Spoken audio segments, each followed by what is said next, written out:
Good evening. These detectives hope that in the next hour or so, the phones here will bring them as much help as their colleagues had from Crimewatch viewers last month. You may remember we appealed about a chilling attack on a family home in Essex. A couple and their children were held hostage by 3 gunmen, and the husband was forced to steal from the Tesco store he managed in Ipswich. It was a strikingly similar crime to a hostage sort of situation that we reconstructed 2 years ago. Well, several callers gave a name for the man who seemed to be the leader of the gang.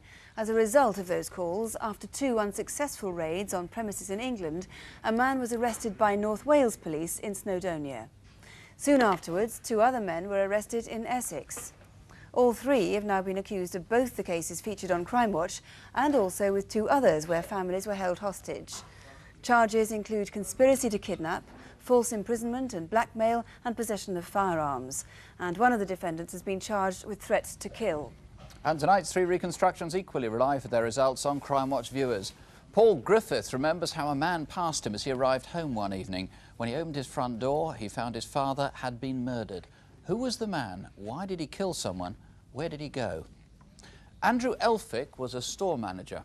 A week before he went missing, he had several £1,000s in cash. What was he up to? And why has he disappeared? Vera Anderson went to the pub. A few hours later, she was found murdered in her car. Who was the man she had a drink with? And why did a man who called a taxi have a handkerchief wrapped round his hand? Well, our first case tonight is the murder last summer of Tom Griffiths at his home in northwest London. Tom, who suffered from Parkinson's disease, lived with his son Paul and daughter-in-law Kim in a ground-floor flat near Cricklewood, Broadway. On Friday, the 28th of June, for no reason anyone can imagine, he was savagely murdered. In our film, although actors take the parts of Paul and Kim, it's Paul's voice you hear describing what happened. Our reconstruction begins at their flat in Cricklewood. After Mum died 2.5 years ago, my dad really didn't seem to take much care of himself. He sort of let himself go, really. He used to drink a lot since Mum died. He had nothing really else to go on for, really. It was closer than anything you can really imagine. Mum was actually part of Dad. I'll go up as well, I think. Right. Good night. Night, Dad.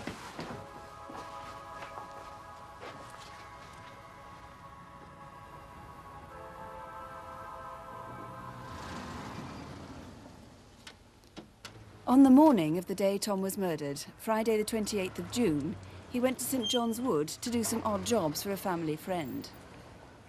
He left there at about 10:30.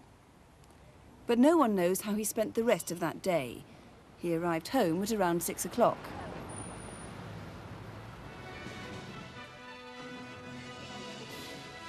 Tom would often have a few drinks before he went out in the evening.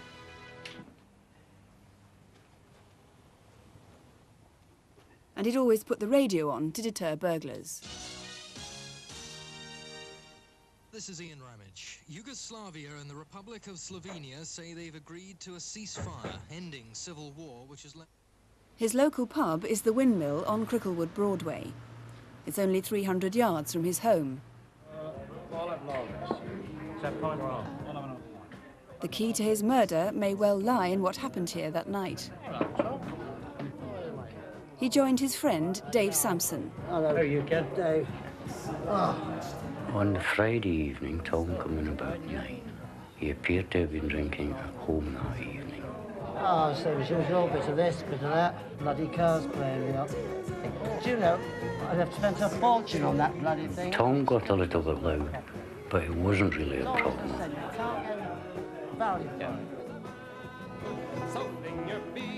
Hello. How are you? You all right? You enjoying yourself? Yeah. That's good. He did his usual round of the tables, but no one seemed to really get annoyed at it. But Tom may have upset someone, and police still need to talk to anybody who might have seen him in the Windmill pub that Friday night.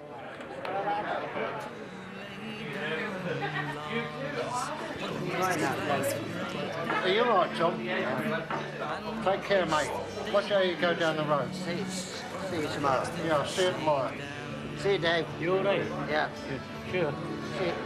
See you tomorrow. See you tomorrow, mate. It was 11:10 when Tom left. A few minutes later, Dave Sampson also left. Outside, he saw Tom standing in the road talking to a couple. A man standing in the doorway appeared to be watching them. 5 minutes later, Barry Tuffy was walking along Cricklewood Broadway. I was taking my dog Max for a walk about 11:15. I noticed this man in the road talking to two young girls. His age about 60. And they had their hand out and he was looking for, well, basically money. That's what I thought it was, you know.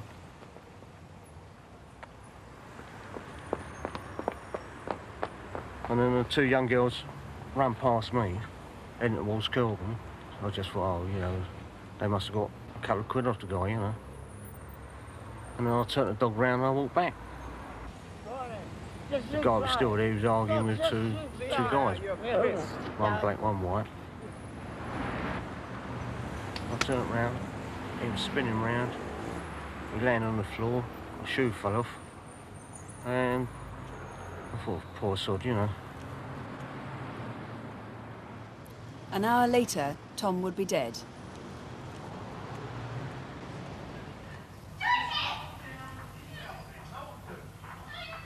Meanwhile, in Scardew Road, a neighbour across the street from Tom's house saw a couple arguing. They stopped outside Tom's flat.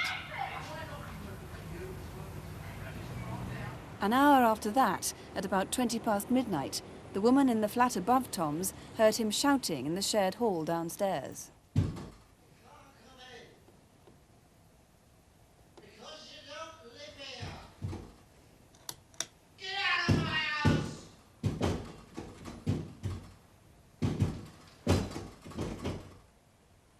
Paul and Kim had spent the evening out. OK, it's just a little way on the right here.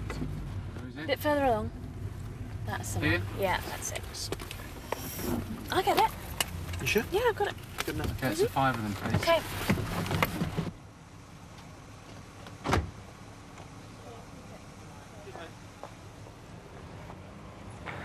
When Kim and I got home, I saw a man walking down our pathway, turning right to walk down towards the Broadway.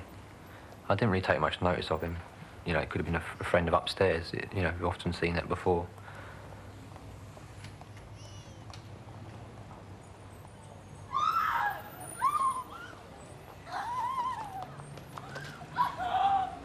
I saw the only man in the street, which was about 20, 30 yards down the road. So I then ran after him. He turned around, looked, and started running. I lost sight of him as he turned the corner. As I got round the corner, I just seemed to run straight into him.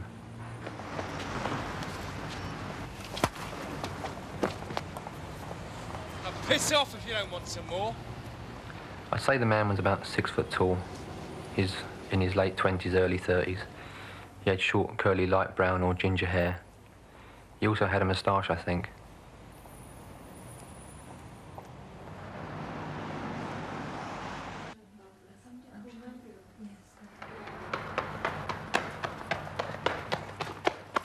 Tom Griffiths had been repeatedly kicked and beaten. He died within a few minutes. Well, Mr. Dixon, as I said earlier, Tom was killed for no reason that anyone can imagine. Have you any theories at all? Well, the motive isn't clear because he did have property on his person which wasn't taken. His flat wasn't broken into. As you've seen from the film, I think perhaps his behaviour in the pub was the cause of it, or perhaps when he left the pub in the Cricklewood Broadway. So it could be absolutely crucial that anyone in the Windmill pub that night, Friday the 28th of June, comes forward. Yes, it is. That's a particularly busy area. There are a lot of Irish people. It may well be that they are not in the area now. They've returned home.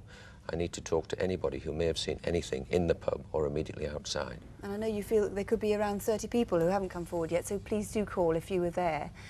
Where do you think Tom went in the hour between 20 past 11 when he was seen outside the pub and the time he was found dying an hour later? In the past, he's gone to late-night cafes or he's gone to dance halls or drinking clubs. He could even have gone off and had a drink with a casual acquaintance. I must emphasise that I'm trying to find anybody who can assist me with his movements in those hours. Right, that's another thing. Now, when Paul chased the killer and rounded the corner to encounter the man who then punched him, that man presumably need not have been the killer. It might have been somebody different. That's right, it may well not have been. You'll have seen from the film that he ran after him, turned left, and there was the man. It would seem strange if he was the killer that he would be so available. If that man has nothing to do with it, he may well have seen the killer. It's very important that I speak to him. There's the artist's impression of him again. The killer left behind one very important clue. Yes, he did. He left a footprint, and that footprint we know comes from a pony training shoe, size 11.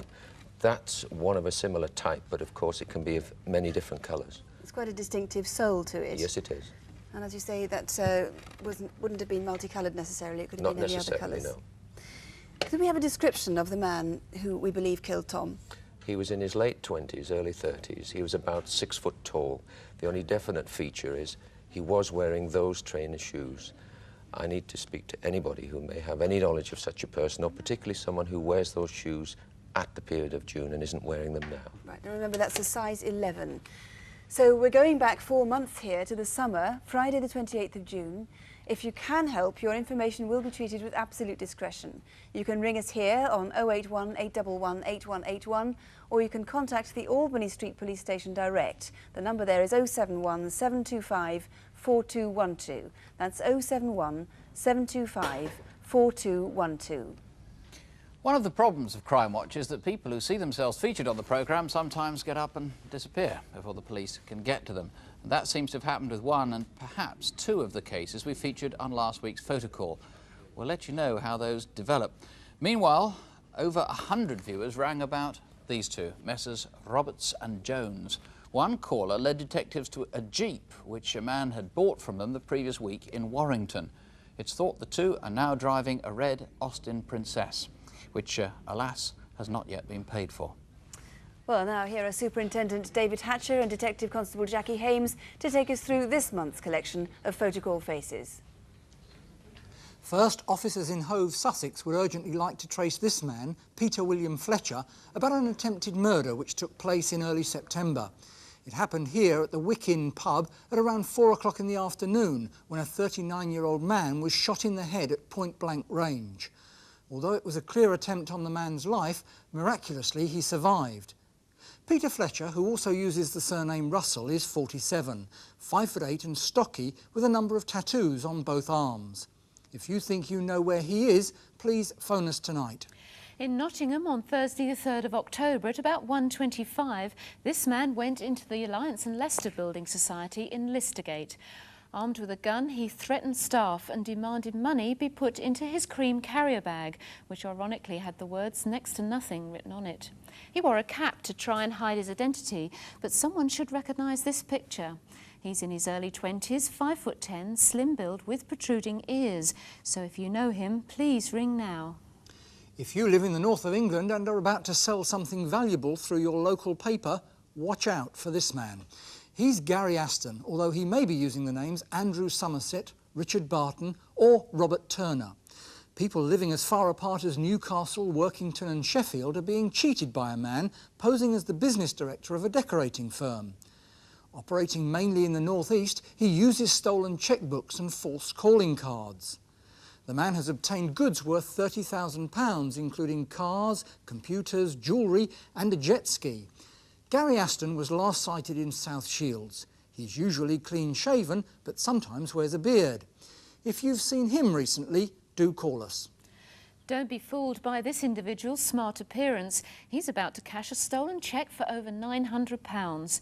2 chequebooks were taken 30 minutes before from this car parked in an industrial estate in Witney, Oxfordshire, together with a filofax full of credit cards.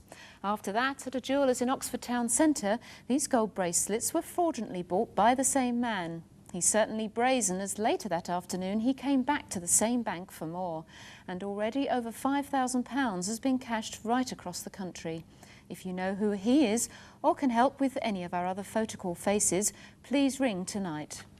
And here's the number, 081 811 8181. That's 081 811 8181. And now the mystery of a young man who simply vanished. Normally the police are reluctant to go hunting for missing people. In a free society, adults of course have a right to walk out on their family and friends. But for this disappearing man, as you'll see, free choice isn't a very convincing explanation. His car was found abandoned with its keys in the ignition about 30 miles from where he lived, and most who knew him now fear the worst. John Cobbett, you're most reluctant to use the M word, as it were, and yet, to all intents and purposes, you are treating this case as though it were a murder. Now, why? Well, I think initially the way that his car was abandoned, that raised our fears at first, and then as time went on, a week later after his disappearance, we had an anonymous phone call that his body was near a lake in the Slough area. This was obviously checked and it was negative. But also from talking to his close friends and building up a picture of Andrew Elphick, we feel that this is totally out of character for him to disappear under these circumstances. Well, Andrew Elphick was his name, 21 years old. He lived in Normandy near Guildford in Surrey. His father works abroad and his mother died when he was young. But Andrew was fairly self-assured. In fact, we understand he was more self-possessed than we've portrayed him in the film that follows. His older brother, Robert, helps describe his lifestyle and his personality. Did you know Andrew Elphick? Or do you know anyone who did?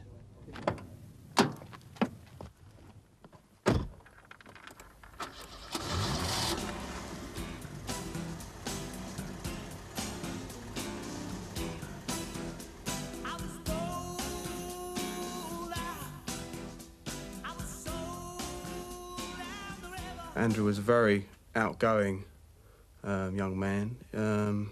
He liked to live his life to the full.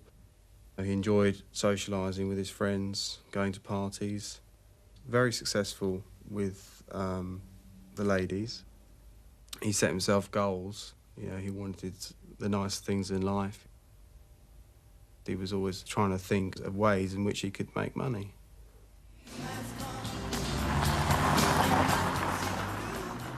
He took a lot of pride in his car. He wouldn't let anyone smoke in his car, for example. He certainly wouldn't leave his car unattended with the keys in ignition and open to be stolen or tampered with by a passerby. You know, he definitely wasn't as streetwise as he may have thought, you know, perhaps a little bit overconfident in that area. Could have got himself into difficulties through that. Put them all up. I don't need any change. Andrew was a relief manager for Moss Bros, the men's clothing chain. It's Thursday, August the 15th, 8 days before he disappeared. I've never seen this much money before. He produced £5,000 in cash and kept it for the day in the safe at the back of the shop. A few weeks before he disappeared, Andrew said that if he came into a large sum of money, he would invest it in drugs, as he thought he'd get a quick return. And that's out of character for Andrew because he doesn't take drugs. He likes to look after himself. He doesn't smoke, doesn't really drink much. So that's, you know, that was out of character as well. Sasha, Kavita Erkadu and several other friends were with Andrew at a barbecue in Guildford on Saturday, August the 17th, 6 days before he disappeared. He said that he was due to come into a lot of money soon, and when he did, he took me out to dinner that week. And I said, well, where are you getting the money from? And he said, it's just bad business, I can't tell you. If I could, I would. During the evening, he talked to some people he used to go to school with. I haven't seen you for a long time. How's it going? I've been away travelling around Australia. Yeah? I've been there. Didn't think much of it. So what, you into drugs? Why is that? They assumed he must be joking when he talked about drugs. He said he could make a lot of money out of them. Well, I got 50 kilos of heroin in my garden shed. Yeah. Yeah. Sure. He told me that he was due to go to a club in London called the SW1 Club. I asked him if I could go with him, and he said, no, there's no way you can go, I can't take you, it's for members only. But eventually, instead of going up to London, Andrew went back home and took Kavita with him. He was just chatting to me, being quite open. I just got the impression that basically he wanted a good friend to talk to that evening. We're lying on the bed, fully clothed, just kissing and cuddling. We were just dozing off. We had our arms around each other, I remember. All of a sudden, he shot out of bed and said, God, I've got to make a phone call. Oh, who's doing it this time?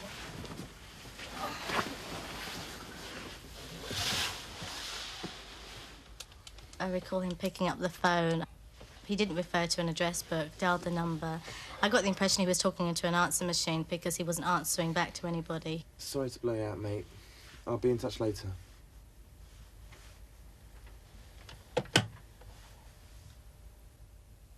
Throughout the next week, life for Andrew apparently went on as normal, but no one seems to know what happened to the £5,000. He didn't seem to have the money when his brother phoned on Thursday night. How's it going anyway? Fine. Oh, wait, listen, you know that 600 I owe you? Yeah. Well, I should be able to get to you in a couple of weeks. Oh, that'd be good. Andrew brought up the subject of the money, but I didn't bring the conversation up. All right, I'll see you later. Bye. Bye. On the Friday, the day he vanished, Andrew had the day off work and spent some time taking up the trousers of a dinner suit he'd hired for a party that weekend. Yeah, looks like we've got a good weekend lined up. What with the party and my barbecue party. Yeah. How many people are going? Oh, about 15. Yeah? Yeah, plenty of women. We planned a lot that weekend. We had 2 parties going on. Around 6 o'clock, a friend came round to see them. Where are you off to tonight? We're out. Well, who with? A girl? Could be. He was very reluctant to say where he was going that night, very cagey, although he led us to believe he was seeing a lady friend. Kavita? And we prodded him with names. He actually agreed to one. Yeah, that's right. After a lot of prodding. Andrew left home at 8:30 p.m, saying he was late for an appointment. He never came home.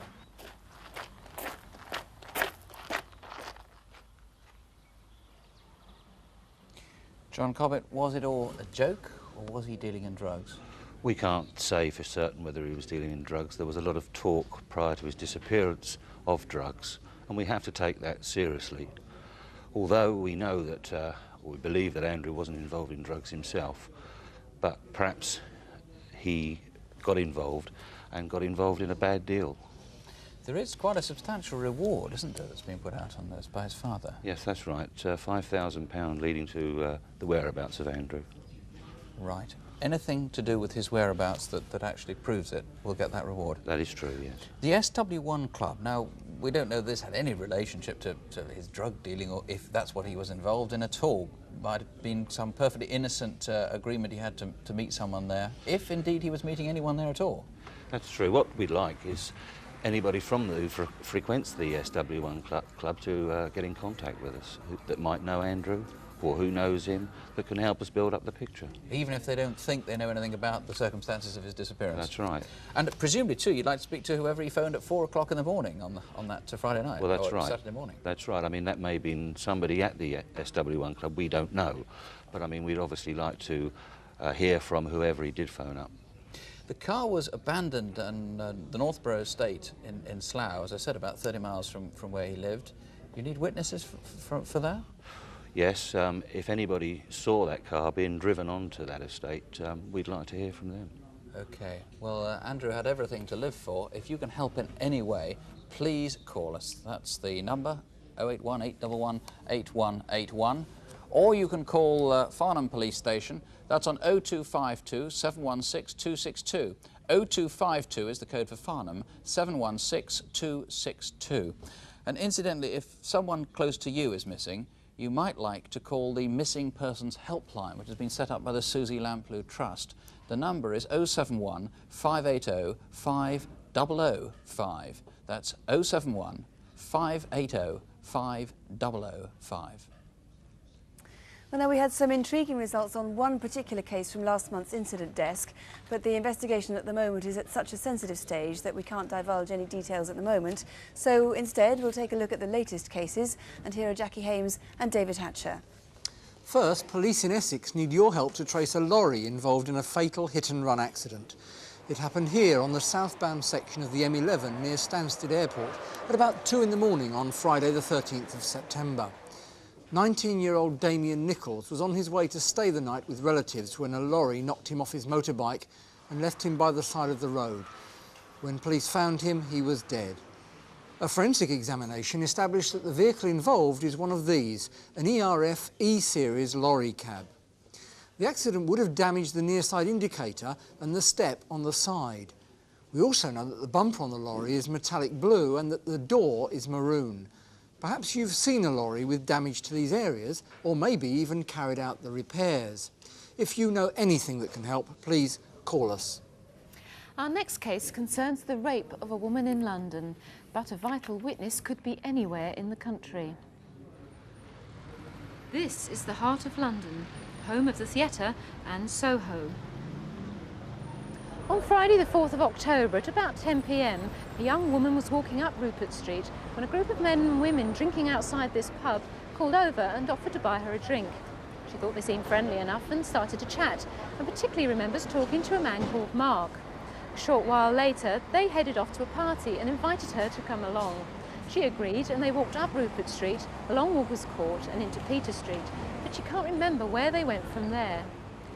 What she does remember is going down a spiral staircase to a basement flat, which may have been a squat. Here she was given a drink which she liked, and she lost consciousness for a couple of hours. When she came round, she realised she'd been raped. This was a particularly sickening and cowardly crime. She suffered internal injuries, and we feel that there was more than one person involved. The man who calls himself Mark is about 30 years of age, 6 feet tall, muscular build, and has a London accent.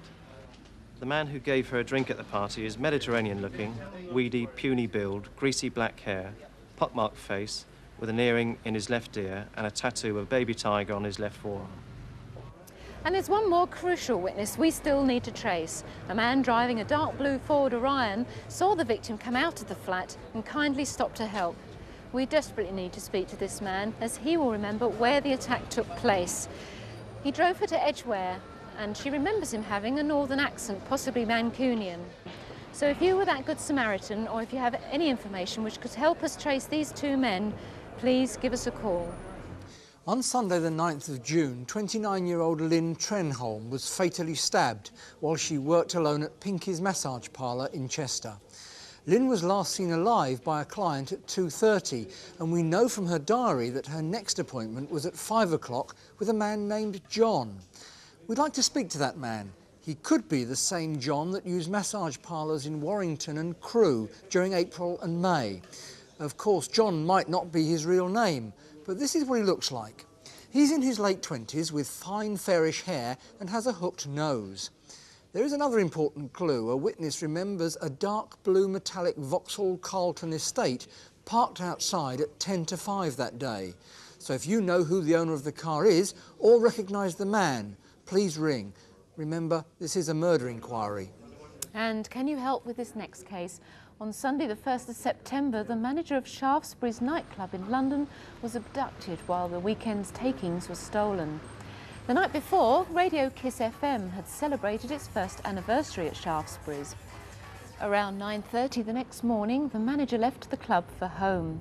As he drove along a side street in Tottenham, he became aware of a red van coming up very fast behind him. He tried to turn the corner, but the van hit him. Didn't you see the indicator? You're blind or something?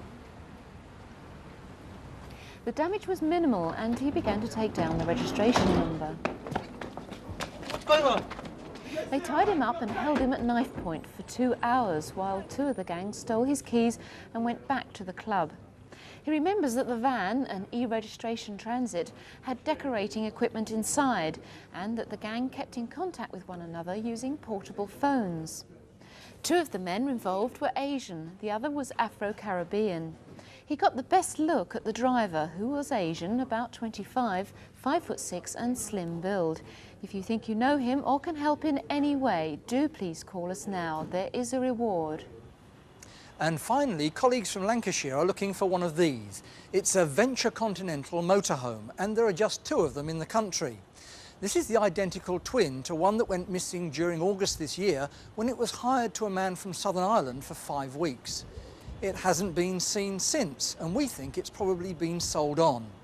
It had the registration G585NHG, and although that's probably been changed by now, there are some unusual features to look out for. It's built on a Renault Dodge chassis, and rarer still, it's left-hand drive. Here above the cab, extra windows have been fitted. There's a microwave oven, and for these chilly November evenings, there's even full central heating. If there's one like this parked in your road, it's bound to be the one we're looking for, so please do call us if you can help on this or any of our other incident desk cases. And here's the number to the detectives in the studio. And remember, if you prefer, you can speak instead to BBC researchers. It's 081 811 8181. 081 811 8181. Well, now to our final reconstruction. Did you know Vera Anderson? Vera was found dead in her car in the small hours of Sunday, August the 25th, bank holiday weekend. Vera had many friends, but certainly no enemies as far as anyone knows. She lived in Widnes with her 7-year-old son. Her grown-up daughter lived nearby. Many of Vera's friends were long-distance lorry drivers, so investigations could lead police anywhere in the country. Our reconstruction begins in Vera's hometown, in Widnes.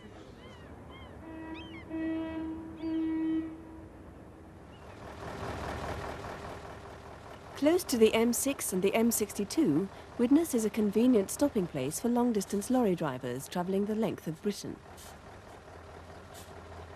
And it was around a popular truck stop called the Roll-In Motel, a few minutes' drive from her home, that Vera's social life revolved.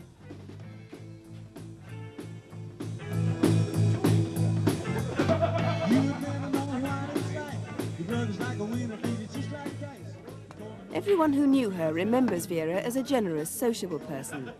She was one of the few women regulars at the Roll-In.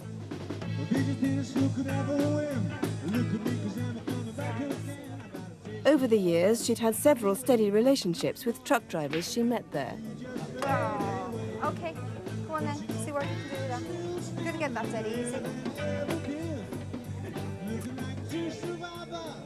She'd go to the Roll-In 2 or 3 times a week, occasionally with her daughter, Lorraine. She was very popular. Everybody liked her in there.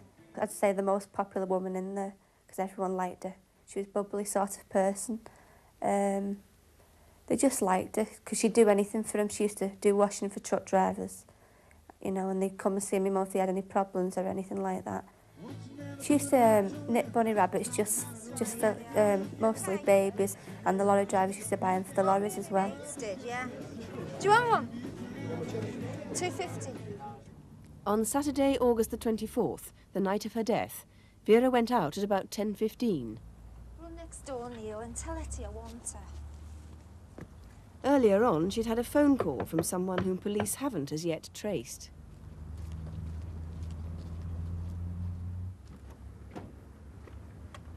Just before she left, she unloaded the boot of her old blue Ford Cortina. Perhaps she was making room for something. Hello, Neil. Will you have Neil for 10 minutes? Yeah, why? What's up? I've got to pick my brother up. Look, I'll tell you about it when I get back. OK. She never referred to her brothers as my brother. It was always by the first names. And I thought it was unusual for Vera to go out that late at night on her own. Although this pub in Penketh is only 5 minutes' drive from Vera's home, as far as we know, she rarely went there. But that night, at about 10:30, a witness thinks she saw her. I remember seeing a lady walking in through the front door of the pub. She was obviously looking for somebody. When I turned back a few seconds later, the lady had her back to me, and she was then involved in a conversation with somebody who I never saw. Somebody had known she was coming into the pub, because in the length of time we'd both been in the place, there wouldn't have been time for her to go to the bar herself, get a drink, and return to where she was standing. And And one of the regulars also noticed the woman. She had an open, pleasant face. She seemed very interested in what was going on at the bar, both with the customers and the service. On the odd occasion, I did speak to someone who was behind the pillar. They didn't appear to be lovers or husband and wife. They looked as though they knew each other, and that was it. The man I saw would have been around about 5'8", maybe up to 5'10" or 11. He had mousy to gingery hair. His age would be late 30s, possibly into his 40s. By closing time, they'd gone, but no one had seen them leave. This is the back of the old tannery off Tannery Lane. It's about 2 minutes' drive from the pub and overlooked by Kenneth Adamson's house. What I do before I get into bed every night is to look out the window, check the garden for cats, because I keep racing pigeons. And I happened to notice a car parts in the works. At 1:30 a.m, Richard and Eileen Thomas were walking along Tannery Lane on their way home from the local social club. There's a car up there, look. Hey, must be a courting couple, eh?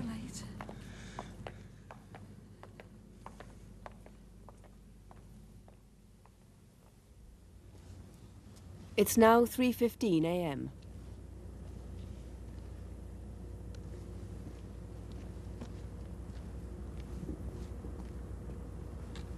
Patrol to Warrington, urgent. Patrol calling urgent. Go ahead, over. Requesting supervision. Found a body in a vehicle. Roger, on its way. Over. Vera's throat had been cut. Now, Mr. Anderson, since we made that film, a new witness has come forward with some fresh information which could be quite important. Yes, at 1:30 a.m. that night, a taxi driver picked up a man in Warrington Road, Penketh. Now, that's about a half a mile from the murder scene and the Crown and Cushion pub. And he asked to be taken to the Halton View area of witness, which is about 100 yards from where Vera lived. So that could be very crucial. Indeed. If anybody's seen somebody. What did he look like? Well, he was in his 30s and he was wearing a raincoat. So it's a raincoat rather like this one here. Yes, that's right. Now, the significant thing about this man was that his right hand appeared to be injured. He had a handkerchief wrapped round it and the knuckles were grazed. Now, he may not have anything to do with this inquiry, but I'd ask him to come forward so he can be eliminated. So if that man was you, or if you think you know who that man was, please do give us a call. What, if you have any theories as to why Vera was killed, what might they be? I mean, it wasn't a sexual assault, it wasn't a robbery. I'll be quite frank, we don't know the motive. And if anyone has an idea as to why she was killed, I'd ask them to come forward. From our inquiries, we've not found any enemies that Vera had. Quite the contrary, she had a lot of friends, including lorry drivers who used to go to the roll-in. And if any of those lorry drivers, who may be from anywhere in the UK, did know her and haven't been seen by the police, I'd ask them to get in touch with us. Anything that they're able to tell us about her lifestyle will be treated in confidence. What's really mysterious is her uncharacteristic behaviour, pretending to a neighbour that she was going to go and pick up her brother. Do you think she knew the man who killed her? Yes, I do. I don't think she would have left a 7-year-old son with a neighbour and gone out that Saturday night. She hadn't planned to do. I can only presume that she went out to meet someone that she knew. I think that the man in the pub, she'd met him before. Well, she was normally such a straightforward person. Yes, she was. Could you remind us of the description of the man she met in the pub again? Yes, he's a white male, about 5'8" to 5'11" tall, slim-build with a thin face. He had mousy brown hair and a mousy moustache, and he was wearing a fawn jacket. This man has to be my prime suspect, and it's vital that we find him. And he may, in fact, have been a little bit fairer than our artist's impression looked on the screen. Yes, there. it was mousy to ginger, the colour of his hair. And finally, there were some clues left behind in Vera's car. How helpful are they? I think they're very helpful indeed. We haven't found the murder weapon, but the killer left 2 items. The first one was cords similar to this. We believe from our inquiries that it was made abroad, possibly Italy. Now, the outer core is plaited and it's white cotton, and the interior is man-made fibres and natural fibres. It's an unusual cotton mixture, the exterior. The second thing is a white minette glove. It was found at the scene. Now, these can be purchased at major stores throughout the country. People use them if they've got dermatitis or in the connection with the work for handling sensitive items. And it's possible that the killer uses both of these items in connection with his work. And if anyone's got any suggestions as to their origin, I'd like them to get in touch. Well, thank you. If you can help with any of those points of appeal or know why somebody might have wanted to kill Vera, please do call us, either here in the studio on 081 811 8181 or at police headquarters in Chester, and the number there is 0244 313131. That's 0244, the code for Chester, 313131. We've just had a quite distressed-sounding man on the phone, had apparently an Irish accent, talking about the Cricklewood murder, saying, I didn't mean to kill him.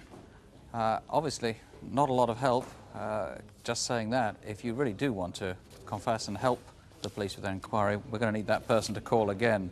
We've got quite a number of other bits of information coming in that might help on the Peter Fletcher case. A lot of calls from the Sussex area.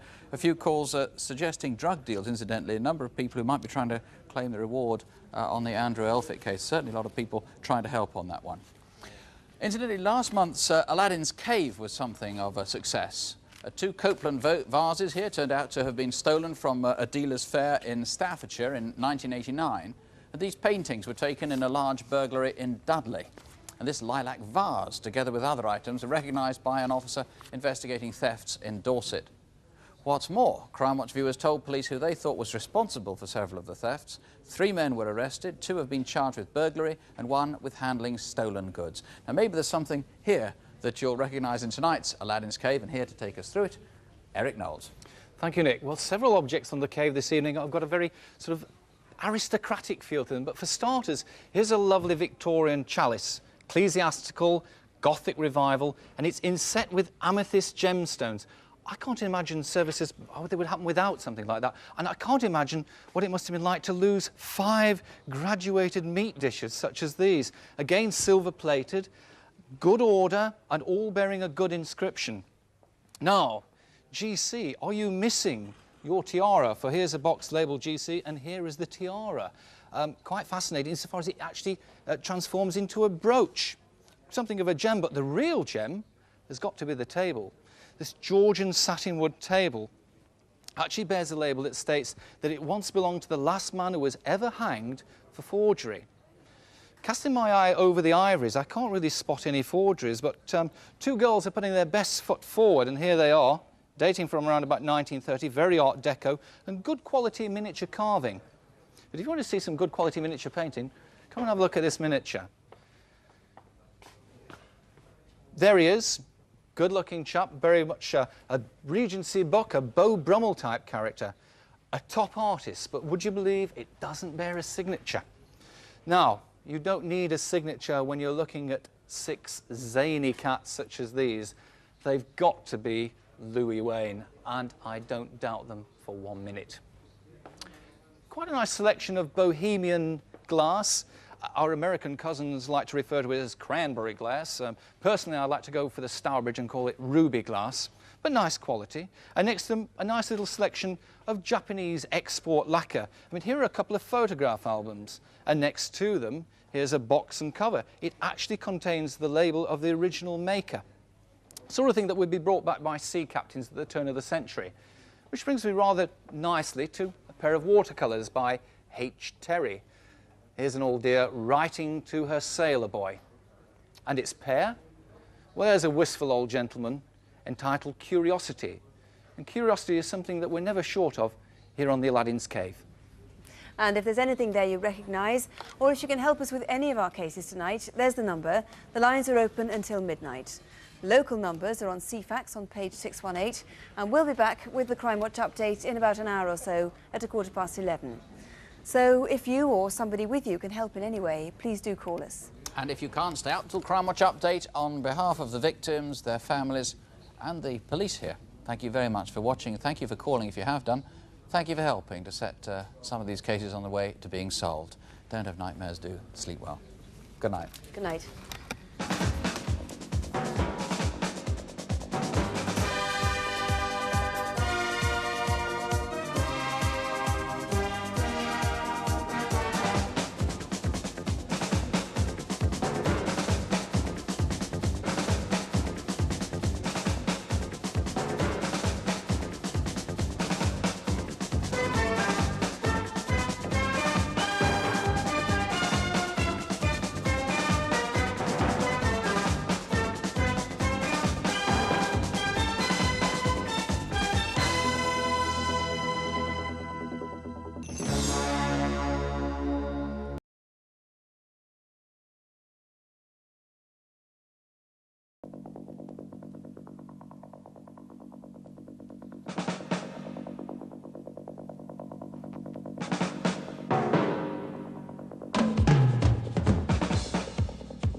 Good evening. If you've just joined us, welcome back if you were with the original programme. It's been something of a mixed bag tonight. Some cases, frankly, rather disappointing. Perhaps the most intriguing calls we've had are about the Tom Griffiths case. In particular, one man who says that it was he who murdered Tom Griffiths. It was an accident. He's now rung twice, apparently in quite a distressed state, and they're still hoping he might call again. Sue.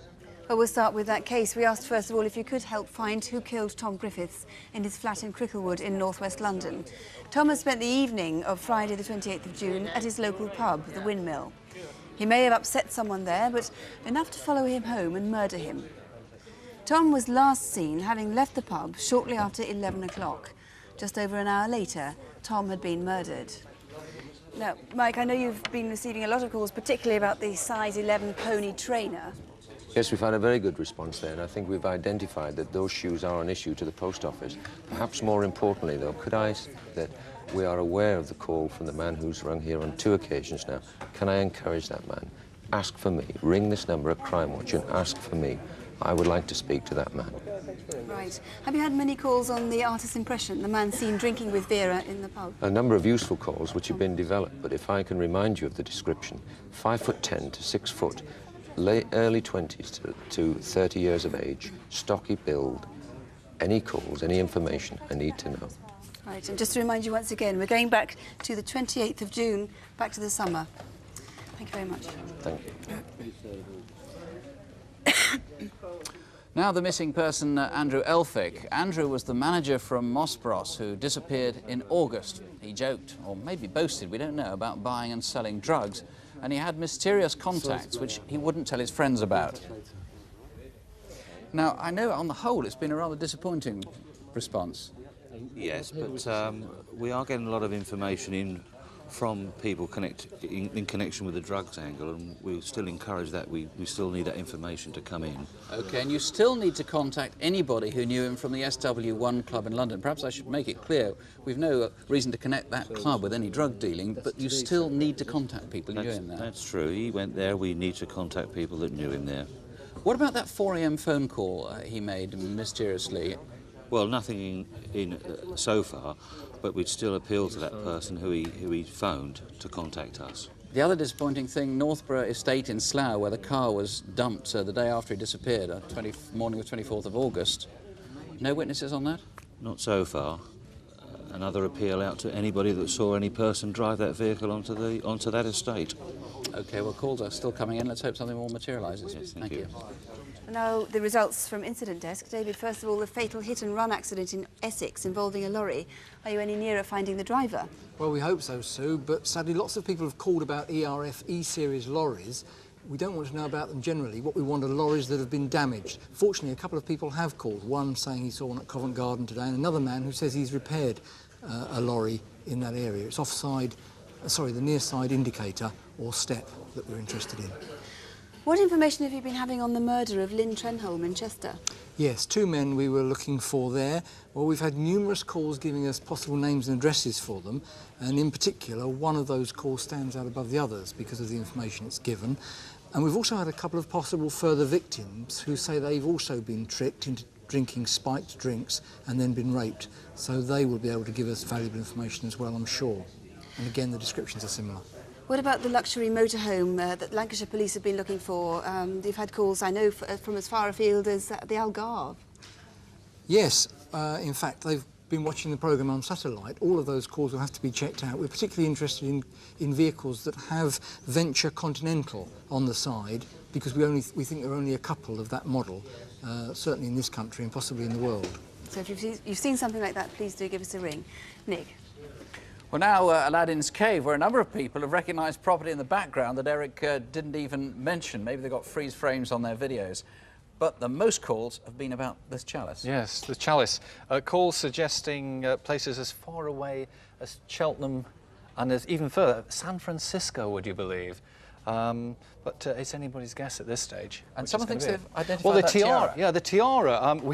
We've actually got the name of a duchess that's been put forward who's sadly missing her tiara at the moment. And it fits that description? Well, we believe so. We'll probably have to have it fitted for her.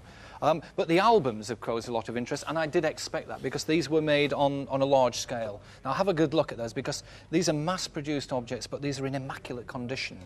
And when it comes to immaculate condition, now, I have to say I'm not on the square, but this Masonic jewel caught somebody's eye. It's a past master's jewel, and you can tell by the quality of it that it dates from the late Victorian period. It's actually dated here, Cherry Bless Lodge. Isn't actually dated, but it's got the name Cherry Bless Lodge. Number on there. 2466. That's it. That's the name of the lodge. And a lot of calls I saw coming in about the cats behind you. Yes, Louis Wain, very popular. I mean, cats with human expressions, that was his speciality. And I dare say that it's worth a bit of money, because each one of those cats has got to be worth at least 200, 250 pounds a time. That's 1,200 quid sitting on the wall About, there. Someone yes. can identify it. Not so far off. Thanks. Sue. Well, our last reconstruction tonight was on the murder of Vera Anderson. Vera lived in Widnes with her 7-year-old son. Most of her social life centred on a local truck stop called the Roll Inn. Many of her friends were lorry drivers. But who did she meet for a drink at the Crown and Cushion pub? Witnesses remember seeing her there on the night she died. Who was the man she was with? 3 hours later, Vera's body was found in her car, parked 600 yards away. She'd been murdered. Now, I know you've had quite a few calls in what's been a relatively short time since we came off the air. What have they been about? Well, we've had a terrific response so far. Over 150 calls have been received. Now, the majority of them are the board and the gloves. And there's some very useful suggestions from that, and we appreciate that help. We've not had any from any lorry drivers so far. I can assure them of our discretion.